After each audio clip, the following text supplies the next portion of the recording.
Welcome to Immigration Info, your ultimate hub for all things immigration. Looking for visa tips, country guides, and the latest immigration updates? You're in the right place. Subscribe for expert insights and join our global community today. Our nation's immigration system is a doddering mess, especially at the southwestern border. Many say it's broken. So why isn't our government doing something about it? I think we know why. But let me run down some of what's happened recently to bring some perspective. After months of negotiations, a trio of U.S. senators, Republican, Democrat, and Independent, produced a bill on February 5 that would have been the most comprehensive overhaul of immigration law in close to 40 years. Think about that. There's been no substantive change in national immigration law since the days of former President Ronald Reagan.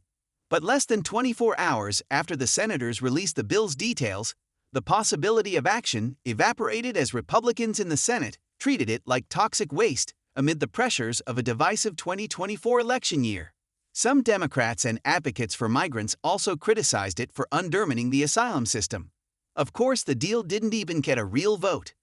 The Senate couldn't muster the 60 votes needed to simply move the $118.03 billion package forward.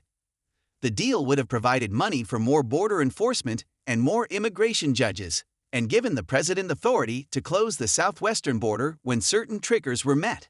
The bill also included billions for Ukraine, Israel, Taiwan, and humanitarian aid for Gaza. So, Congress blew a real opportunity to improve the system, even as the number of arrests for illegal border crossings reached historic levels and Texas played rogue immigration enforcer.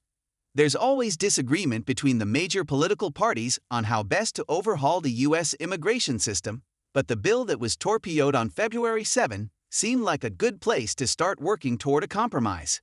Instead, we got the hypocritical spectacle of Republicans demanding that a foreign aid bill also address border security, but rejecting it when they get one. It turns out border security is not actually a risk to our national security, it's just a talking point for the election. Arizona Independent Senator Kyrsten Sinema said when the foreign aid and border package deflated. What better example of that than Texas Gov. Greg Abbott's political theater at Eagle Pass, Texas, in the past 2 weeks? Stopping illegal immigration is easy, according to Abbott. Just close the border and the flow of migrants crossing into the U.S. will quickly slow to a trickle. Abbott said he believes the solution is as simple as stringing razor wire and shipping containers along the Rio Grande and stationing National Guard troops and Texas State Police at the border. He boasts that guardsmen and state troopers created 160 miles of barriers, concertina wire, containers, river buoys, and fencing. Texas has 1,200 miles of the 2,000-mile-long border. He crows that in the past 6 months, crossings at Shelby Park in Eagle Pass, Texas, have fallen from thousands a day to less than 10 a day. Migrants are choosing to enter the country through other states because of the resistance Texas has put up, Abbott said.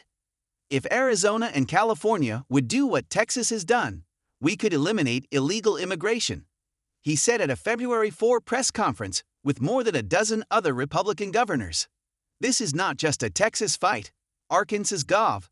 Sarah Huckabee Sanders said at the same media opportunity at Shelby Park with military vehicles and soldiers as a backdrop. Abbott, Sanders, Tennessee Gov. Bill Lee, and Montana Gov. Greg Gianforte all claimed the solution to the problem of a so-called invasion lies with President Joe Biden. It is time something was done, said Lee, who is also chair of the Republican Governors Association. If Biden doesn't do it, we will. Lee and the other governors expressed admiration for Abbott's leadership in establishing Texas' own shadow immigration enforcement program, Operation Lone Star, in 2021. The initiative has resulted in legal clashes with the federal government, which courts have ruled has sole authority over immigration enforcement. Most recently, Texas officials defied a U.S. Supreme Court order that they allow Border Patrol agents into Shelby Park to apprehend migrants crossing the river and render medical aid. Most of the governors with Abbott this month pledged to send or continue to send guardsmen from their own states to help Texas defend its borders. Arkansas sent 80 troops for a month last July at a cost of $1.2 million. On Friday, Feb 16, Abbott announced he will build an 80-acre base at Eagle Pass to house up to 2,300 troops as he continues to play up his tough stance. But none of this is that simple, and these governors know it. Biden is constrained by existing law, especially the parts that require the government to consider migrants' requests for asylum, rather than just tossing them back into Mexico. Shutting down the border would also disrupt international trade and tourism, Axios reported. Finally, let's not forget the millions of people living in our country with no clear path to citizenship, many of whom are unfairly viewed as criminals rather than refugees and asylum seekers in search of a better life. Possible solutions require admitting that the nature of migration across the southwestern border has changed over time, from primarily single adult Mexicans in search of work to thousands of families and unaccompanied minors trying to escape persecution, poverty, gangs, and violence, according to the Pew Research Center. A recent report from the Migration Policy Institute emphasizes that the real border challenge is one of control rather than border security, and the principal lever for control is appropriate migration management. Managing migration requires thoughtful, good faith efforts to arrive at solutions instead of borderline insanity.